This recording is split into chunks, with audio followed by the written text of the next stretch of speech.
ओरैबायदि दुखुखा बाबुमोन बे मा होनो इन्दि बेफोर बाय लोगोफोर आंनि गोदान मोनसे भिडिअआव बरायनाय थालायबाय आं नै दा सासे एक्स इन्डिबिनि बर' बिमाया बिसिबां दुखु मोनसे भिडिअ लानानै फैदों बेखौ मा बुंबावनो लोगोफोर नायलांदो भिडिअखौ बुरिया सिबाय हारसिं बिसिबां दुखु ओरैबायदि दुखुखा बाबुमोन बे मा होनो इन्दि बेफोर सारेन्डार जानाय जायगायाव आं थांदोंमोन आङो सानदों आरो आंनि फिसायाबो दंमोनब्ला बिदिनो आं मोखां नुफैगौमोन ओरैबायदि दुखु नांदों आं दासिमबो फिसानि खोथाखौनो रायज्लायनो हाया बाबुमोन बिराद दुखु मोनो आंहा दा फिसायानो सासेबो फिसालानि गोथै सहखौ मोनदों ना मोनाखै? फिसालानि गोथै सहखौ पुलिस थानायाव लाबोनानैहाय अखानायैसो मोनदों ओरैबायदि आं दुखु नांदों बेनिफ्राय बिसोरो होनदों आरो लिस्ट लाग्राफ्रा सिन्था जानाङा मादै न'खर जों थांखागोन आंनि मुङा रन्जिता बसुमतारी आं बसगाव सराइबिलनि आंहा सासेल' फिसालामोन बे सासेल' फिसालाया आङो लेखा फोरोंनानैहाय खस्थ' खालामनानैहाय फुनायाव आंनि फिसाया मा होनो 5 स्टाराव मोनबायमोन आरो बिनिफ्राय 5 स्टाराव 3 बोसोर मावनानैहाय फैदों बियो सुटियावहाय फैनानैहाय आंनि फिसालाया दाना मा सानखांखो सुटिनिफ्राय थांफिननांगौआव दाना एनडिबिआव थांबाय एनडिबिआव थांनानैहाय दाना मा होनो 11 मास जाहैबायमोन आरो थांनानैहाय 11 मास जाहैबायमोन बिनिफ्राय आंबो मिन्थिया बिनि थांनायखौहाय थांदोंना थाङा आं मिन्थिया आरो बिनिफ्राय उनाव मिन्थिबाय आं बयनिफ्रायबो नोंसिना हरैहायसो साहासो थांबाय होननानैहाय ओमफ्राय दाना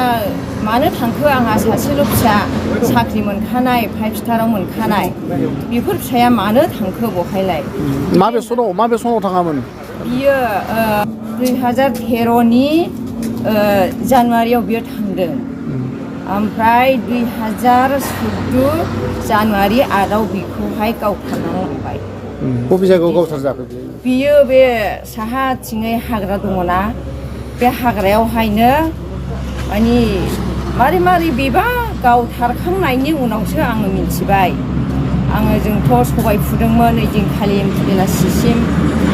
जा दाउखाफ्रा आंनि खर'आव बासा बाबायबाय ओइदिनखालि ओरैबायदि दुखु नांबाय आं मा जाखो फना 12था 1थानिफ्रायनो आं बुखादोंमोन ओमफ्राय नाङाखिसै मा जाखो दिनैलाय सासेल' फिसा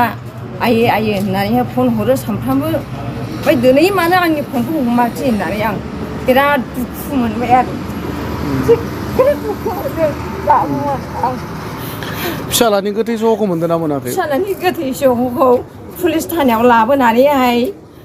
अखानायैसो मोनदों क'क्राझारावबो लाबोबायना क'क्राझाराव लाबोनानै पस्टमर्टेम खालामबाय दा आंहा फिसायानो गैया आरो जों बोराय बुरि सानैल' ओरैबायदि दुखुखा बाबुमोन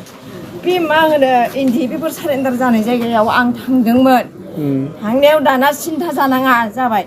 आङो सानदों आरो आंनि फिसायाबो दंमोनब्ला बिदिनो आं मोखां नुफैगौमोन दिनैहाय बिदि सानबाय आरो आं ओरैबायदि आं दुखु नांदों बेनिफ्राय बिसोरो होनदों आरो लिस्ट लाग्राफ्रा सिन्था जानाङा मादै न'खर जों थांखागोन बिदि होनदों आरो ओमफ्राय आं गोजोननाय मोनदोंमोन बे समाव ओरैबायदि दुखु नांदों आं दासिमबो फिसानि खोथाखौनो रायज्लायनो हाया बाबुमोन बिराद दुखु मोनो आंहा दा फिसायानो सासेबो फिसा हिनजाव 3 दङमोन नालाय हाबा जाजोब्बाय ओरैबायदि दुखु दा बोराय बुरि सानैल' जोङो मावनानै जायो बिराद दुखुखा जोङो दा ओंखायनो सारमोननिफ्राय आङो मोनबा एसे अनसुंथाइ मोनोबा आं सारमोनखौ खावलायदों प्रमद बर' सारमोनखौ फेरेंगा सारमोनखौ आरो आसाम सरकार सेन्ट्रेल सरकारफोरा अननानै जाहाथे जोंनो 5 लाख थाखाखौ जाहाथे अननानै होयो जाहाथे फिसानि नामै जोङो माबा मोनसे तीर्थस्थान खालामनानै दोननो आंनि बिखायाव आं साननानै दङ आरो दा जों साख्रि गैया बाख्रि गैया बाबुमोन जों मावनानैसो जायो फिसाया जुदि दङमोनब्ला जों फिसाजों बेसेबां आलो गोजोन मोनजागौमोन साख्रि मोनखानायखौनो गारनानै फैनाय बेफोरनिफ्राय आंहा बेसेबां सानबाय थानांगौ जायो दा बाबु आं बेखिनिखौनो बुंनानै आं फोजोबबाय